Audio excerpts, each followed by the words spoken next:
Assalamualaikum warahmatullahi wabarakatuh. Perkenalkan, saya Dinda Anggraini dengan NIM 2106200054. Di sini saya merupakan anggota kelompok dari kelompok 5 yang akan membahas mengenai adiksi internet. Saya akan memperkenalkan teman-teman saya yang terdiri dari Meliana Sari Pasaribu, Rudini, Dewi Melianingsi, dan Cindy. Nah, pengertian dari adiksi internet itu apa sih? Adiksi internet dapat didefinisikan sebagai sindrom yang ditandai dengan menghabiskan sejumlah waktu yang banyak dalam penggunaan internet dan dalam jangka waktu yang sangat panjang, sehingga seseorang yang melakukan penggunaan internet ini tidak dapat mengontrol diri mereka atau waktu mereka sendiri. Kategori adiksi internet. Ada 5 kategori adiksi internet, yaitu 1. Computer addiction, yaitu kecanduan pada game online pada komputer. Yang kedua adalah informational overload, yaitu kecanduan berselancar web. Yang ketiga adalah cybersexual addiction, yaitu adiksi pornografi ataupun seks online. Yang keempat adalah kecanduan judi atau belanja online. Yang kelima adalah cyber relationship addiction, yaitu adiksi terhadap situs media sosial. Itu ada faktor penyebab dan dampak adiksi internet. Yang pertama itu ada gender, di mana gender merupakan pengaruh yang dapat mempengaruhi jenis aplikasi yang digunakan dalam internet dan penyebab dari individu tersebut mengalami kecanduan internet. Selanjutnya itu ada kondisi psikologis, di mana kecanduan internet dapat menyebabkan individu mengalami permasalahan dalam psikologisnya seperti depresi, kecemasan, penyalahgunaan obat terlarang, alkohol, rokok, seks, dan beberapa sindrom yang berkaitan dengan gangguan psikologis. Selanjutnya yaitu ada kondisi sosial ekonomi, di mana kesulitan dalam melakukan komunikasi yang mengalami permasalahan dalam sosial individu, menyebabkan penggunaan internet yang akan berlebihan. Dan selanjutnya yaitu tujuan dan waktu penggunaan internet, di mana tujuan dari penggunaan internet ini akan menentukan sejauh mana individu akan mengalami kecanduan internet, terutama pada kaitannya dengan banyaknya waktu yang dihabiskan dalam mengakses internet. Dan yang terakhir yaitu ada faktor psikologis, di mana penggunaan internet menunjukkan bahwa terdapat perbedaan fungsi otak antara individu yang mengalami kecanduan internet dengan yang tidak memiliki kecanduan internet. Dampak adiksi internet. Dengan menggunakan internet, banyak keuntungan dan kemudahan yang didapat agar tetap mendapatkan informasi dengan hanya mengakses internet. Mempermudah komunikasi dengan orang lain, baik teman atau keluarga yang jaraknya jauh. Terdapat dampak negatif yang timbul akibat kecanduan internet, maupun itu dampak fisik, psikologis, atau akademis. Di sini saya akan menjelaskan ketiga dampak tersebut. Yang pertama ada dampak fisik, yang contohnya seperti obesitas. Dikarenakan teknologi yang semakin tinggi, maka seseorang dapat melakukan sesuatu dengan mudah sehingga menimbulkan kurangnya gerak dan aktivitas. Yang kedua ada dampak psikologis yang dihadapi ketika seseorang mengalami kecanduan internet, dapat berdampak depresi dikarenakan merasa putus asa dan internet sebagai pelarian atas masalah yang dihadapi.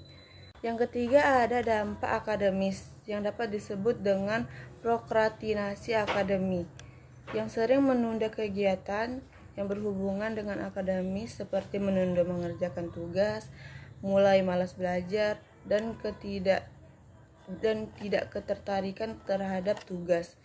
Hal ini dapat terjadi karena pada tempat tinggal dan lingkungan yang kurang pengawasan sehingga menimbulkan kegagalan dalam penyelesaian tugas.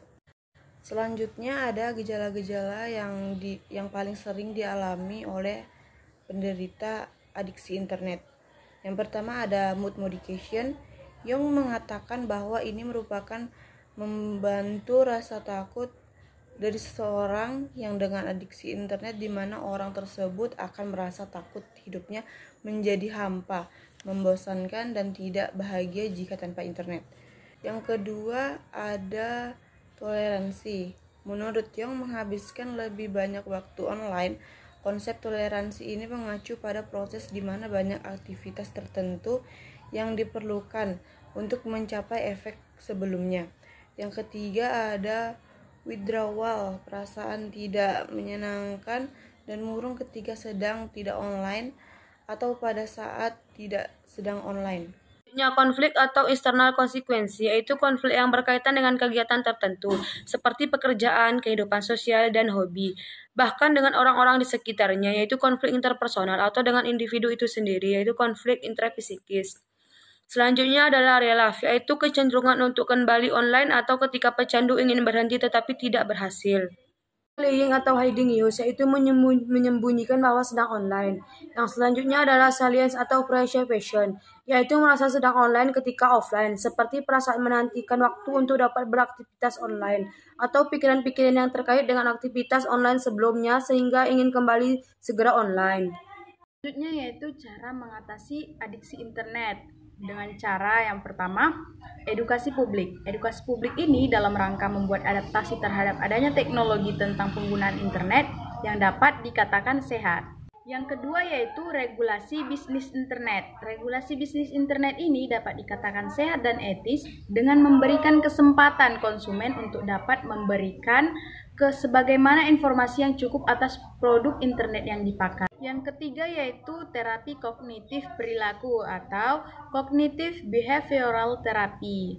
Yang keempat yaitu aktivitas penggunaan. Aktivitas yang dapat dikembalikan sebagai fungsi-fungsi ruang fisik sesuai dengan pembentukan dalam upaya meredam gejala internet sebagai ruang virtual. Kriteria yang dapat membedakan seseorang yang kecanduan internet dengan seseorang yang tidak sampai candu terhadap internet. Kriteria tersebut adalah sebagai berikut. 1. Merasa terbuai dan keasikan ketika bermain internet. Kedua, memerlukan waktu tambahan untuk mencapai kepuasan dalam menggunakan internet. Yang ketiga, tidak mampu dalam mengontrol, mengurangi, dan menghentikan penggunaan internet. Keempat, cenderung akan merasa gelisah, depresi murung, dan mudah marah ketika berusaha menghentikan atau mengurangi penggunaan internet. Sering mengakses internet lebih lama dari yang diharapkan. Kelima, kehilangan orang terdekat, pekerjaan melewatkan pekerjaan, tugas karena terlalu sering bermain internet. Keenam, sering berbohong kepada keluarga atau orang terdekat ketika bermain internet. Ketujuh, menggunakan internet sebagai salah satu cara dalam menyelesaikan masalah untuk menghilangkan perasaan bersalah, tidak berdaya, gelisah, atau depresi. Dari penjelasan sebelumnya dapat disimpulkan bahwa peranan teknologi informasi dan komunikasi sangat besar dalam kehidupan manusia. Tanpa teknologi tersebut, mungkin peradaban manusia tidak dapat berkembang secepat ini. Kemajuan teknologi membuat aktivitas menjadi serba cepat, serta kehidupan dunia seperti tanpa batas melalui jaringan internet. Ada dampak dalam perkembangan teknologi informasi dan komunikasi, yaitu dampak positif dan dampak negatif. Banyak contoh-contoh dampak positif dan dampak negatif seperti yang sudah tulis dalam jurnal ini. Tergantung pada manusia sebagaimana pengguna internet mau digunakan secara baik atau tidak. Tergantung kepada kita sebagai orang tua dalam membimbing anak-anak kita dalam menggunakan teknologi yang tanpa batas ini.